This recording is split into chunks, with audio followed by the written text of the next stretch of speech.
Hi there, I'm Madhura, your divorce recovery coach, and I'm here today to talk about a very important topic that is close to my heart and probably yours too.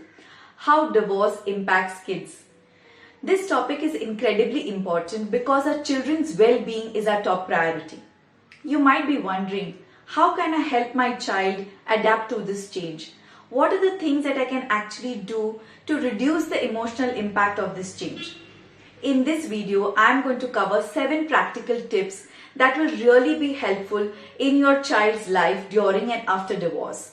These tips are going to help you navigate through this challenging time.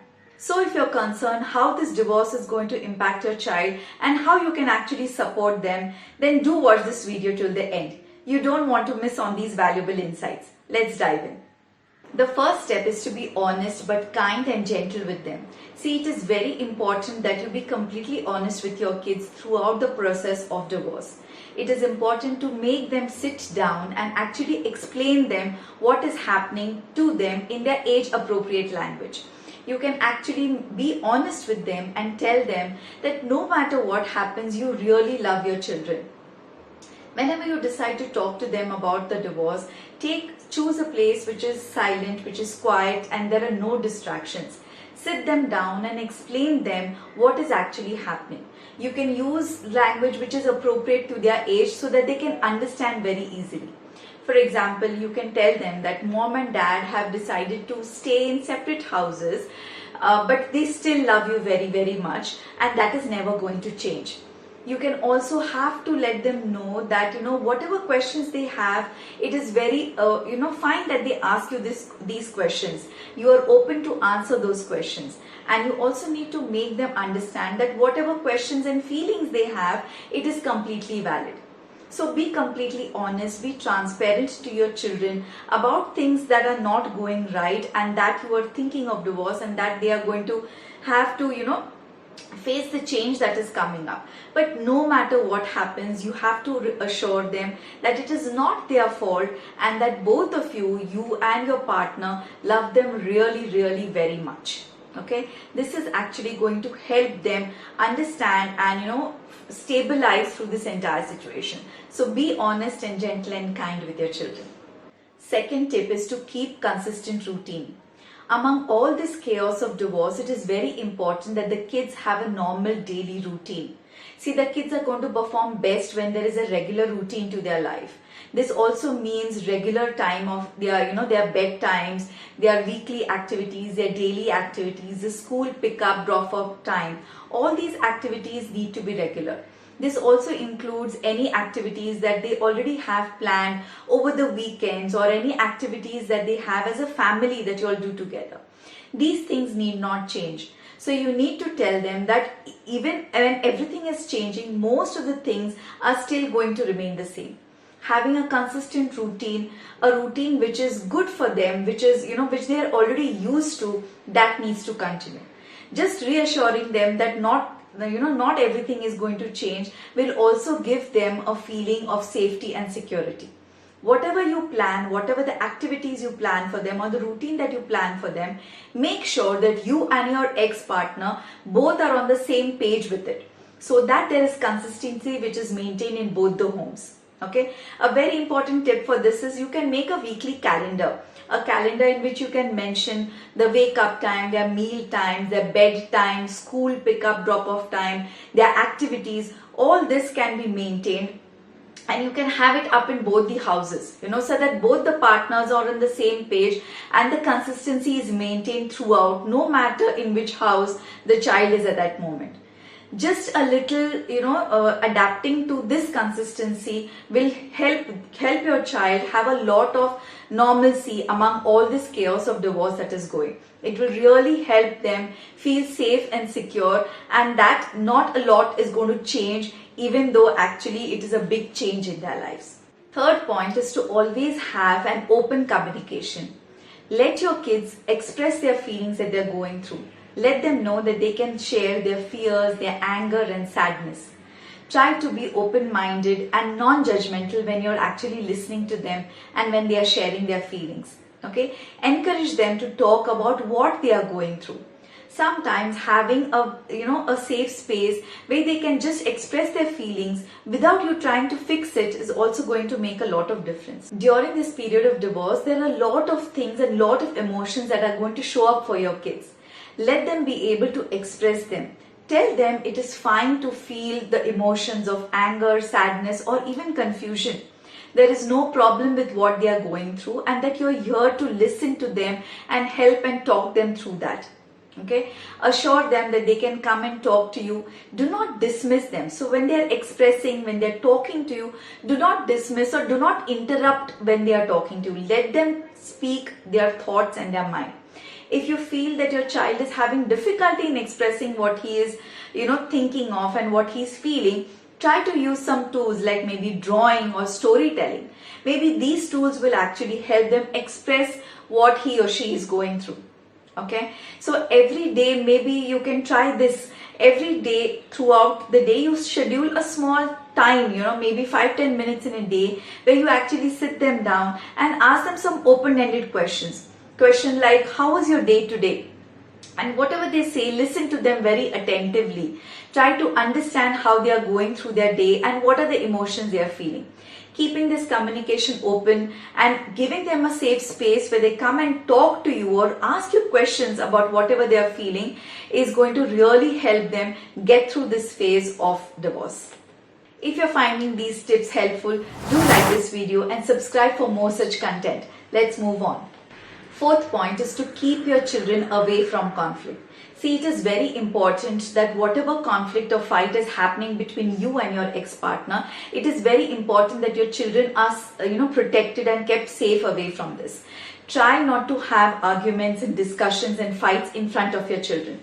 All this kind of environment really affects your children. It is going to make them feel very anxious and stressful. Try to keep these arguments away from your children in a time and a place when they are not around. So if it happens that you are talking about something and you feel that there is a disagreement which is going to happen or something that is going to blow up and your kids are around, you can actually mutually decide to pause that conversation and take it to a place where your kids are not there. If you feel you're having difficult conversations keep coming up, try to make discuss these things over the phone when your children are not around. It is very important that your kids have a conflict-free environment which is gives them some kind of peace and safety and security among this entire phase of divorce. So constantly fighting in front of them, constantly arguing in front of them is not going to do them any good. It is in fact going to make them really scared and anxious about this entire situation that has been happening. So as parents, as adults, it is your responsibility that you make sure that whatever the fights, whatever your disagreement, whatever the conflict between you and your ex-partner is happening, it is kept in a place which is away from your children, and avoid having these conflicts in front of them. Okay, you can decide a time or a place, or you can also have these discussions over the phone just to avoid it having in front of your children. Make sure of that. Tip number 5 is to seek professional guidance. See, this is going to be a very difficult phase. It is for you and so is it for your child. Sometimes children need more help to cope up with these changes that are happening. You as a parent are definitely trying to talk to them, to help them through this change. But sometimes talking to a person as a third person who is not involved in this entire situation can actually help them express themselves much better.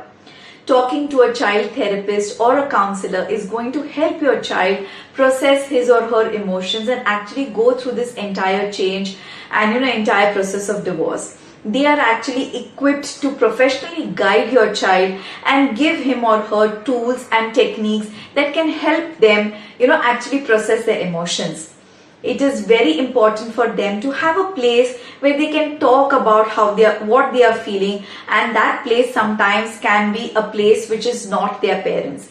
If they want to express anger about their parents or they want to express fear about their parents, they are not going to do it to you. They need a place where they can talk about it, and a safe space where they feel that they can express what they want and they can actually talk about it and process their emotions. Okay, so sometimes seeking a professional help is also going to prove very, very valuable for your child to help him or her cope through this, difficult phase of divorce. Think about it. The sixth point is to keep co-parenting as easy and hassle-free as possible. It is important to put up a united front in front of your children.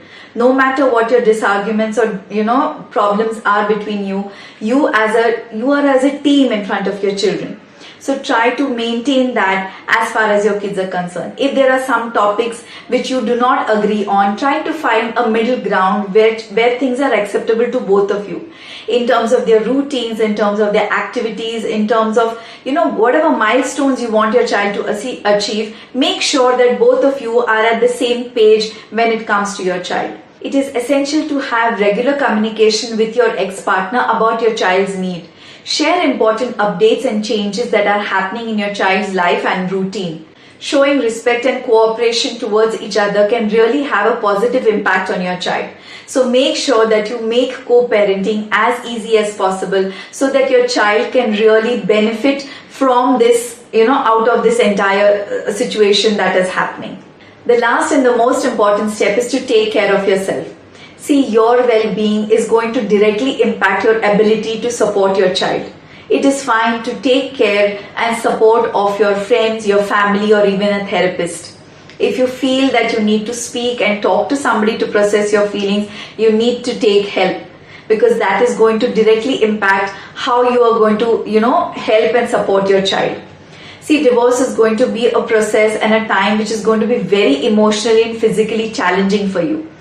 You can, very easily forget to take care of yourself when you're actually taking care of everybody around and catering to all the changes and the needs that are happening. You need to find a time each day for yourself. Make time that you can have some time for yourself to process your feelings and actually take control of yourself and your life again. It could be reading, it could be, watching a movie, spending some time with your friends. Whatever it is that makes you helps you stay healthy and stay calm and peaceful is what you need to do. Make sure you set aside time for these activities, because when you are feeling well, you will be much more patient, understanding and supportive with your kids. Do take care of yourself. Remember, divorce is a challenging time, but with a little love, respect, patience, and with these tips, you are definitely going to be able to help your child navigate through this challenging time. Thank you for watching. Hope you found this video helpful. Please like, share, and subscribe for more such support and advice. Take care, and I'll see you in the next video.